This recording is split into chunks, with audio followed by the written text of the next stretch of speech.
Hello everyone, welcome to the most must-see YouTube channel in the galaxy. Welcome to NotMovieHacks. Speaking right now as one whole of your hosting team, Matt. This time I'm doing this one by myself. So being the pioneer of the creative industry that I am, I have started a new new series on our channel that you've already heard of called Why You Should Have Watched. So our inaugural episode in this new series is going to be on the TV show The Knick, which was on Cinemax, and it ran from 2014 to 2015. So you're wondering, what is The Knick? Because I've never watched it. Well, The Knick stars Clive Owen as Dr. Thackeray, who is chief surgeon at the Knickerbocker Hospital in the early 1900s. The show is written by the powerful team of Jack Amell and Michael Begler, who wrote such hits as The Shaggy Dog and Big Miracle. Oh, that big hit Shaggy Dog with Tim Allen. And every episode is directed by Steven Soderbergh, who did the Ocean's 11 series, just recently did Logan Lucky. No, he's the real. Yeah, so I was thinking, because you know how he writes like fake names to write like Logan Lucky was written by some Emily person, but Really? like everyone thinks that, but like she's never done anything else in her career. So It's Steven Soderbergh. Okay. Yeah, but like these two other, Jack Amell and Michael Begler, have written other things, but everything they've written is bad. So I think that Steven Soderbergh probably actually wrote this. he probably asked. He probably was like, "Hey, can I use your Yeah, names?" Okay. yeah, I would imagine. I don't know. That's just what I came to. So you're probably asking, what makes The Knick so great? This is one of my favorite shows ever, and over what break did we just have? Thanksgiving break. Yeah. I rewatched the whole first season, and started watching the second season. Did not get a chance to finish it though. But I wanted to take this opportunity, something I've wanted to do for a long time, to actually talk about why people should have watched it, and why you still can watch it. So first, I want to get into the characters. The star of The Knick is Dr. Thackeray, played by Clive Owen, as I just said. And what makes him so special is that he is what I call a real anti-hero, and not an anti-hero who makes dramatic speeches about why he's so conflicted about everything. He is a real person. He is a brilliant surgeon during a revolutionary time of in the medical field, and despite this, he is very self-indulgent. He is a risk taker and is helplessly addicted to liquid cocaine. He's certainly a well-rounded character, and he feels, most importantly, he feels someone who could be a real-life person, and he doesn't need the drama or like, oh, I killed someone, I'm conflicted. He doesn't, most of the time he doesn't realize what he's doing is dangerous. He's just a man who has a goal and is driven, and that's what makes him so fascinating. Of course, he's played by Clive Owen, who I don't think he's put in a bad performance in his whole life, besides maybe Valerian. To go into some more of the characters, there's Algernon Edwards, played by Andre Holland, and he's an African-American assistant chief surgeon of the Knick, and his whole spiel was that he worked in Europe for a long time. He's a brilliant surgeon, and was given this job at the Knick by the Robertson family, who funds the whole Knickerbocker hospital. He wasn't given to it because of his skill, because at the time, everything was racist. That's putting it very lightly, and pretty oversimplifying it. And then, of course, there are other characters like Herman Barrow, who's manager of the Knick, and his whole thing is that he's constantly in debt, both the Knick and himself. He gets involved with mobsters, and things usually don't end up turning out well for him, but he's a bad guy, so it's okay. And there are also plenty of other surgeons and nurses and just people who live in New York at the time that make this cast feel very well-rounded, and it just feels realistic. It feels like every character is distinct, but yet belongs in this world. So next I want to get into the plot. I won't go into spoilers just yet. I'll just because I'm sure some of you really want to watch this now after you've seen this video, and I'll go into spoilers later, so that after you finish watching the series, you can go back to this video, get an extra view out of it, and finish the spoiler section. So unlike a lot of TV shows that are more serialized and more grounded in reality, like this whole new renaissance for TV, this show doesn't really have a consistent main plot. There are medical issues that the hospital has to deal with, but a lot of them aren't they don't necessarily build to the season finale, and there's this huge climax, and oh my god, are they going to do it? There really isn't that much of that. In season 1, the main surgery storyline is Dr. Thackeray trying to successfully pull off a cesarean section or a C-section without having both the mother and the baby die.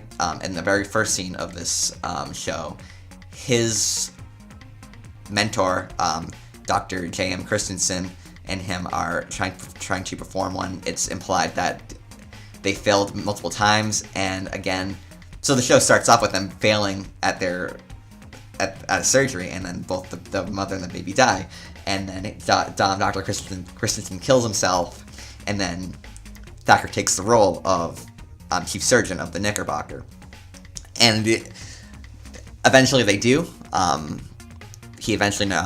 Dr. Thackeray does find a way to correctly do this operation without having any deaths, but again, this is solved like in episode 6 or something. It's not really built on, and I kind of appreciate that because it's more like a day in the life aspect of the show, and it doesn't so therefore episodes feel more important because you get the sense that something interesting could happen. It's not the sense like, oh well, I can skip episode 8 because episode 10 will be the big finale. It's no, every episode has something important going on, and it doesn't really rely on any sort of build. It just things just kind of happen, which is what I like. The subplots don't necessarily all rely around what's going on in the Knickerbocker. There are plenty of there are other subplots such as Dr. Thackeray's addiction to cocaine, Algernon's struggle with racism. There's this nurse Elkin's character, and she was born in the South, comes to the Knick as a nurse, and tries to find herself there in a more harsh environment. There's another character named Bertie, who's one of the younger surgeons, trying to prove himself to Dr. Thackeray while also trying to allow his father to see the side of the Knick that's good. His father is more of a traditional surgeon and doesn't really agree with all the radical experiments. Experiments isn't really the appropriate word, but it is basically experiments to try to pull off in this new pioneering of medical discoveries. And there's also Dr. Salinger, who is a racist, and he is a bad person, but his life is so miserable that you can't help but empathize with him. So now getting into the setting, it is obviously takes place in New York, and it's, as I said, it takes place during a time of extreme medical growth, which means that a lot of people die, and because of failed procedure methods. This is trial and error, and there's only one way to see if something works, and that's tested out on a human body, a living human body. And then it creates this implied conflict that is all this death and violence worth the effort going into it. There's this feeling that maybe these surgeons that are working, that not only work in the Knick but in other hospitals, are driven by their own ego and to put their name on a successful procedure for their own fame, and maybe perhaps view these patients as expendable in their drive to fame. Again, and the Knick also brings up these practices that you wouldn't normally think of in today's medical field, of people having to fight for dead bodies in order to do experiments and test methods on them. You wouldn't think that would happen in the real world today, but back then, universities, other hospitals literally had to fight over who gets dead bodies in order to do their own experiments. And there's also like doctors all kind of watching out for themselves, not necessarily willing to share any information they have in order to build their own sort of repertoire, and it's just a very selfish environment, and you wouldn't think of that considering that these methods are used to save lives, but yet this is what happened in the early 1900s, I'm assuming. So we also see a huge class distinction in New York, from like these tight, cramped apartments where foreigners and where like the African Americans live, to like these really seedy like Asian brothels and this like underground gambling system. Like there's this really great scene where one of the characters, Cleary, is betting on one of these guys to win a wrestling match, a real wrestling match, and what he does is he pops him full of adrenaline, and the guy wins the match and then has a heart attack right after and dies. There's another scene where literally they bet on how many rats a guy can squash in this pit before time runs out, and the guy slips and gets infected with meningitis. And then also you get to see like how the elites live, and it's basically looks like something from what's Game of Thrones, or what you would view like upper class England to be back in like when it was a monarchy. And it's just insane to see like the more realistic things that you might see today versus what you think would have existed during like the 1700s and before that, all in this one environment. The Knick, New York at the time was just a melting pot of different classes, different races, and it's utterly fascinating to see, because it's not pointing out these things, it's just showing you. It's not like, oh, it's not like a poor character going, oh, you're richer than me. They just show through every character has their own background, and they all live totally different lives, and you just see these contrasts, and it's pretty amazing to see, because you wouldn't really think of that, and you wouldn't really think that people would be wearing like robes and fancy dresses in like the early like post World War I times, and it's really fascinating to see like how stuck in the past some groups are, and I think that it really works for the show. I want to next get into the directing, which is by Steven Soderbergh, and every episode is directed by Steven Soderbergh, and it's utterly flawless in my opinion. Lots of handheld cameras, natural lighting. Because of this, like especially darker environments have like this like weird like yellow or orangey glow to it, and just going with the setting, this show spares no expenses on making you feel like you're living in this world, and then with this orangey or yellow glow that usually is haunting the background, this adds like this crazy sense, this surreal like fantasy sense to it, and it's honestly like nothing else I've ever seen. It really sucks you in. The show does not hesitate in letting you feel immersed, because there are scenes that really drag out. There are where characters are having a conversation, they're walking along, say hypothetically, through like a carnival, an outside carnival, and there's just all these little things that they didn't need to do, like these little maybe displays, someone's like doing a show, and it really helps you get a sense that like this is a lived-in world. These people did their research on what life was like back then, and it's great. And that goes for the surgery scenes as well, which are, as far as I know, I've seen in interviews that they are written accurately. Surgeons have come in to the set of season 1 and like have been amazed by how much detail the writers went into, or perhaps the writer went into. Wait, really? Yeah. They're very biologically accurate? Yeah, like with what would happen in like a 1900s surgery room. Damn. Like, and when problems happen, they're like, oh, we gotta cut this, blah, blah, blah, blah. And I guess it's all extremely accurate. God damn, that's yeah. commendable. And again, you don't need to be an expert in this. I don't know anything about like the medical field, but it's your attachment to these characters. They deliver the lines in a way that you might not necessarily understand what's going on, but through like cues, I feel like you can understand something bad's happening, something good is happening, and they explain it just in just enough layman terms that you can kind of get a sense of what's going on. But again, you care about these characters and you want to see them succeed, and that's what's important. That's what's driving you through it. But again, these surgery scenes, it doesn't feel fake. It doesn't feel like it's something from General Hospital or what's that show, Grey's Anatomy, where it's more about like the drama. How about you just shut up long enough to watch your friend tank her valve? What? She's tachycardic. Suction. The surgery scenes are fantastically done. They can be gritty and realistic, and there's always the threat that they won't successfully pull off the operation. There's never a sense like, oh, they're gonna pull this off because they're the good guys, they're the protagonists. No, there is definitely a feeling that they could fail, and you don't want them to fail because they're all on the verge of insanity. And then going back to the surgery, the practical effects also help. These surgeries feel real and grimy. There's a syphilis girl, and like she has her nose is all gone, and they basically plaster skin from her arm onto where her nose is to cover it, and the makeup design is fantastic for it. They don't just shy away from it, they show it. There's a scene where like they're doing a surgery on a brain, and they're like poking the brain, and like the guy's like raising his arm even though he's unconscious. There's pus, there's blood. There's 6 different types of blood they had for on set because there's multiple types of blood, considering what operation is going on. I thought that was a pretty good detail. Lots of attention into like the surgery scenes, and the artists behind them shouldn't be overlooked because they are disgusting and hard to watch. But the fact that they're able to show these scenes and make them look real and not like cartoonish is just a huge credit to the artists who did them.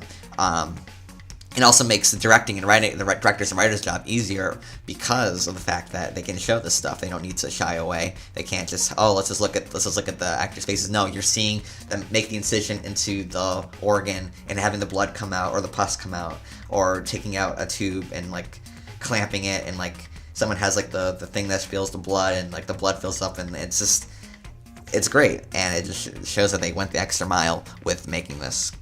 And then finally, for the non-spoilers, I want to get into the score, which is by Cliff Martinez, which if you have heard a synth score in the 2000s and on, is probably by Cliff Martinez. He's a genius, and you wouldn't really think that a synth score would work for like a 1900s surgery TV show, but it works amazingly. I honestly couldn't see another kind of score fitting for it. It's very subtle, it's very like haunting. I just want to get into my final thoughts of the non-spoiler section. I think that this show wraps up well. It was unfortunately canceled before its time, but the season 2 finale works as a finale for the show. And I had heard recently that Steven Soderbergh in a Q&A for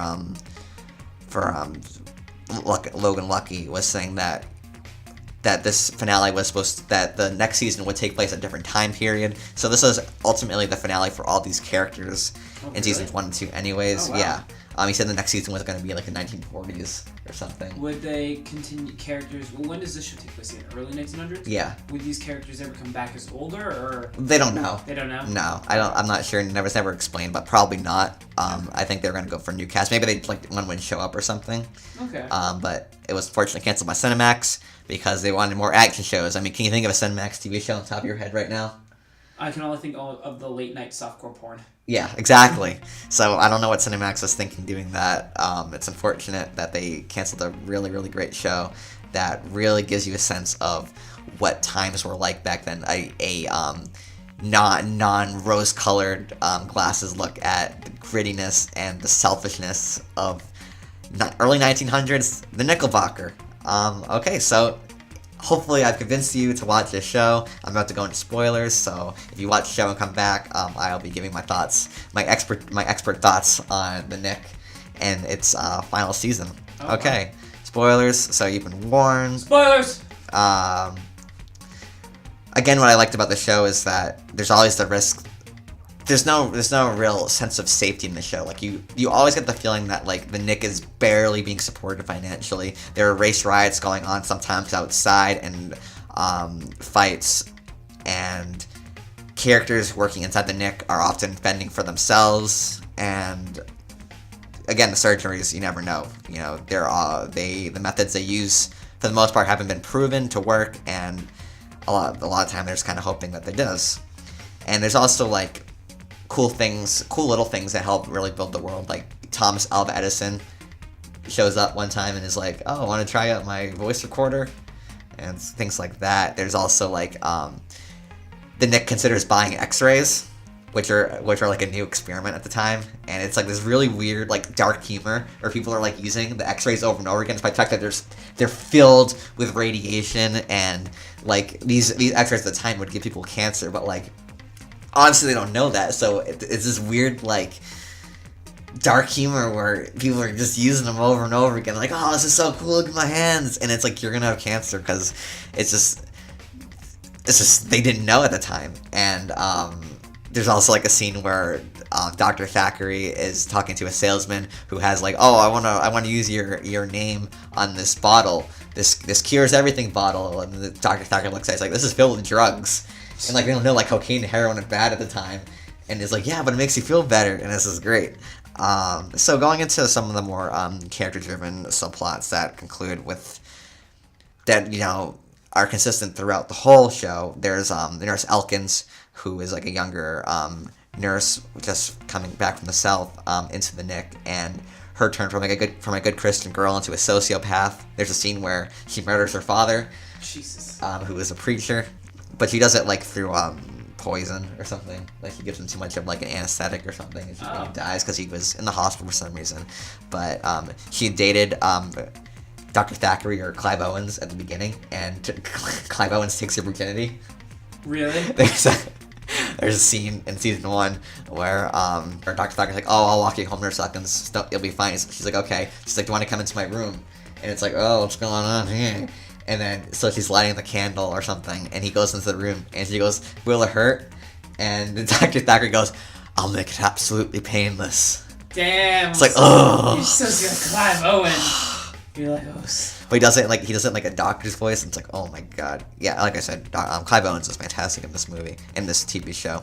There's Dr. Salinger, who is the Nazi, who is the racist I was talking about earlier, and his whole deal is that his daughter gets meningitis, his wife goes insane, they adopt another baby who then dies because her wife's insane. His wife gets all of her teeth pulled out, and then when he convinces the psychologist doctors to bring her home, and then when he does come home, she poisons the psychologist, and his life's miserable. And it's important to know this because he's a hardcore racist. He hates Dr. Algernon, who, just because he's black, even though he's a brilliant surgeon. He gives vasectomies to young Italian boys and everything. Vasectomies? Yeah. Oh god. And convinces them to do it, and he's a terrible person, but his life's miserable. And his story ends with him basically founding the Nazi Party. Wait, who? The racist guy. Oh, the doctor, surgeon, racist guy. He meets this guy. He's like, oh, we should spread eugenics to Germany. That'd be a good idea. And it's like, oh, he's gonna be a Nazi. It's cool things like that. The season finale of season 2, where Dr. Thackeray basically goes insane and essentially commits suicide, which was instigated by the fact that his former ex-lover, who was the girl with syphilis, he has to do surgery on her earlier in an earlier episode, and she basically, I forget what happens, but because I haven't gotten to that part yet, I haven't rewatched that episode yet, but she basically sabotages her own surgery, so she dies during it. But she never tells Thackeray, so Thackeray thinks it's his responsibility that she died, and he goes insane. And he basically has this, like a small tumor or something in his stomach that can easily be taken out with professional surgeons, but he insists he needs to do it by himself. He wants to do surgery on himself. And this brings us to one of the most mesmerizing and disturbing scenes I've ever seen in a TV show, where Thackeray sits in a stretcher and does surgery through a mirror, looking at himself. And you see, it's all done with real prosthetics and everything. You see, I see him cut himself open, and he's doing surgery on himself. And it's honestly one of the most disturbing scenes I've ever seen in my life. And his story basically ends up him making a small mistake. He's cutting too close to one of his arteries. It pops. He probably bleeds to death. You don't know for sure because one of the other young doctors gets an adrenaline needle. Yeah, I don't think I've ever watched the show. Gets an adrenaline needle, and you don't know really what happens to him. But he dies saying, "This is what we are," and it's honestly one of the most impactful scenes I've ever seen in any sort of entertainment. Because again, this wouldn't have worked if the artists on the show didn't go above and beyond their Call of Duty with making these prosthetics look real, and just seeing this man, and of course Clive Owen's performance, seeing this man lose his mind, cutting himself open in front of a huge audience to prove a point, because he's a risk taker, but he also no longer has any value to his life. He thinks he's killed his ex-girlfriend. And the scene is honestly amazing. But the show isn't all depressing. There are some good story arcs to get out of this. Mostly in one of the young surgeons, Bertie, who earns respect from his father after years, I'm assuming, of him saying, "Oh, Dr. Thackeray's a terrible person. You should come to one of my practices. I didn't raise you to become basically a butcher." But no, he eventually sees the good side of Thackeray and what Bertie's doing. And in one of what starts off as a really sad scene where Bertie volunteered himself to do surgery on his own mother, who has some problem I can't think of, but and despite his father not really wanting this to happen, he decides, I'll do surgery on my mother, I can fix it myself. They sneak into one of the hospitals illegally one night to do the surgery, and the father finds himself not being able to look at what's going on, but Bertie persistent despite things go wrong during the surgery. And it's a great shot where you get it basically from the mother's obviously unconscious. We get through her perspective, and what happens is that Birdie's doing the surgery. It's going bad. One of the surgeons working at the hospital comes in and is like, "This is illegal," but he decides to go with it anyways. And they're trying to save the mother, but it doesn't ultimately end up working. So you think the father's gonna be furious at Birdie, but instead he says, "You were brave, and I couldn't even look at what was going on. I have respect for you. I'm obviously simplifying it, but I have more respect for you." And it's just a very, very sad, but overall very satisfying scene, in my opinion.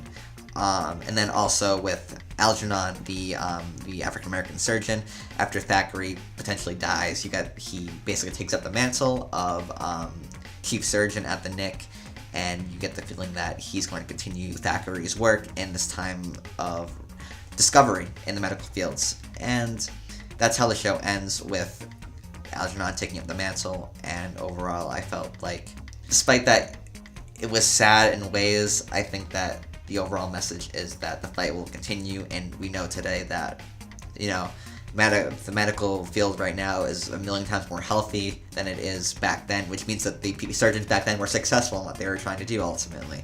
And overall, I think it's an overall satisfying story, because, despite the fact that it shows that, there are risks, potentially unnecessary risks, that needed to be taken at the time, it ended up creating the world we live in today, and that was a good thing, because I feel a heck of a lot safe going through the hospital.